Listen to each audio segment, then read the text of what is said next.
let's take it from the perspective of what is happening now and your honest opinions on what you think is happening with our music. Oh, well, quite frankly, we have no industry, so there is nothing that is happening when it comes to an industry. We just have a bunch of people who got studios that are producing different artists, and then that's where we stop, basically. So as a Guyanese, I would want to say that, yeah, I totally agree with the call for a farm industry. It would help, all our musical aspirations to go higher. I lived in Jamaica for a while, and I also realized how they develop their music industry. Their artists support their personalities on radio. Yeah. And it was a funny thing where I heard Guyanese artists saying, oh, we don't think it's necessary to probably give a token of appreciation to a presenter or somebody on radio, because according to them it's pay to play. Alright? I don't know if a lot of the artists have done any traveling and tried to promote their music outside of Guyana. They would have to pay for it to play. In this climate, to ask an artist to pay to get their music played when they're not even earning from it. So it is so with the DJs who are asking the artists and stuff, to do a song is over $40,000, $60,000, then to do a video is another $100 and something thousand. No. So it is difficult. No, this is my suggestion. Yeah. Instead of looking at it from the perspective of, oh, it's going to be expensive for the artist, why don't the artist look at it from a different perspective of, I need to get myself in a position. In other words, I need to get out there, I need to be seen, I need to get the corporate aspect of my music.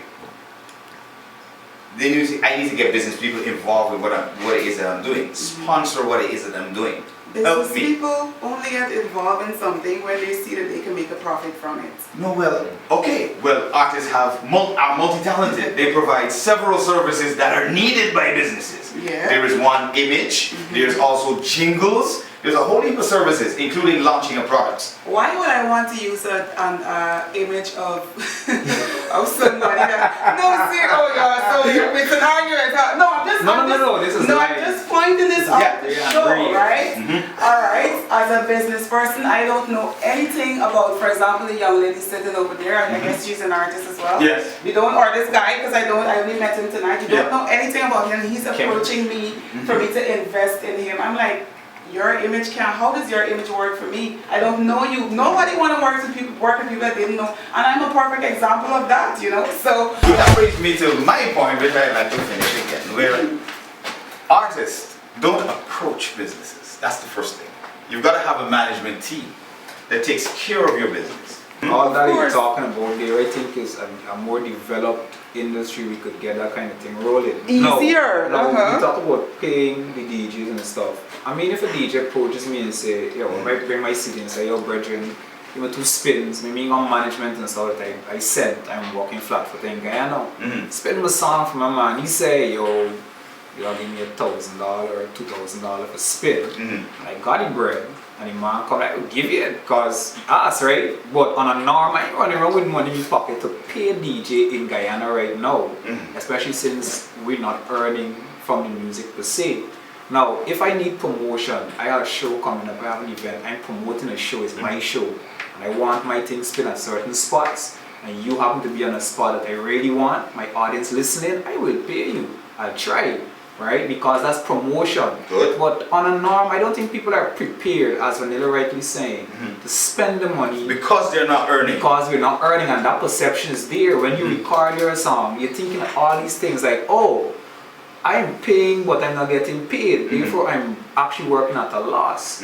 Right? So it's hard for us to want to pay. And on the thought of corporate sponsorship and stuff, corporate is a good thought. Again, I think businesses need to be sensitized. Now, we all don't have it together as regards our artistry, but people still use our art to promote their product. I want to ask one question, right? Just like the topic is about paying the DJ to spin your music, right? I want to ask one question, right? Is Movado, Alkaline, or these other overseas artists paying these same DJs to spin their music 24/7. No, you give me your opinion on what you think is happening in Guyana music industry that we're trying to develop. I think, like you guys were saying earlier, it comes down to structure, but more so it's culture. People have been brought up into a culture, and culture is something that doesn't change overnight. So definitely we have to start with us, and I think we need to as well. Artists need to stop looking so much for other people to do things. We need to start it ourselves, like you were saying, team, get to manage, get yourself published, take yourself seriously first, and take you seriously. Yeah. It's not as easy as it sounds, obviously. Yeah. Basically, that's the root of it. And I think it's something that can be developed. How the approach, however, is very important. The approach is critical. Yeah, you basically got one shot. If you mess up, that's it. And I'm speaking across the board in terms of the networks, because I know there's a music network. There are other people who in their own camps, and I think that's one of our problems too. There are a lot of camps trying to do different things. And even when one person comes with an idea like a music network, something that's broader for everybody, because it's really, it may seem seems like it's coming from a camp, so some people will be like, yeah. Not my thing. And this is the truth. You can't run from that, but approach. Yeah. With an approach, we realize that people seem to have a problem with the fact that cross-color is involved in the network. We realize that is a problem, one. And two, most of the time people have an issue with cross-color records, but they can't seem to put the finger on what the issue is. Nobody could identify what is this problem that they have with cross-color. However, on moving on from that, because we realize that, you know what, this thing is a problem, we have taken the step to register the network. And to do, when we did that, we had to create a board of directors. We currently have 7 board of directors, which also includes Malachi, who is the director, Rakaya Boya, who's from a totally different thing, who's a director. We also have Gavin Mendonza, this rock guy, so he's one of the directors. Who am I forgetting? Badri, Wendell Badri, who is a presenter at 98.1. And these are all people, the reason why these people are directors, these are all the persons who would have stuck with the idea of the music network, and they have been working endlessly to make it work. You understand? And that is one of the approaches that we took, because we realized that the other thing is, exclude cross-color out of this whole thing, right? Let's say cross-color didn't do it. Because for years we've been trying to do different groups, and it keeps, every time, it's always cross-color and Signal Productions who's left in it every time. So exclude cross-color out of this. And why did, let's say, would you be interested, or anybody else be interested, to take up the responsibility and all the hard work to actually work towards a music network or an association? And that's what I'm saying, it comes down to culture. So even though you took that step, and I'm not going to lie, I'm not very educated on music network. When it was started, I was in and out of the country. I wanted to attend some meetings, I didn't get to. But I'm just giving you from outside. This is not my perspective. No. I like the fact that it's an outside perspective. I also shared I'm guessing that's why, like you said, the board of directors is created. But the thing is, no, who's a PR? Who's a face? Because every company needs a face. And if you don't, you're the face. Yes. You're the face. We're all the face. So the other thing is, right?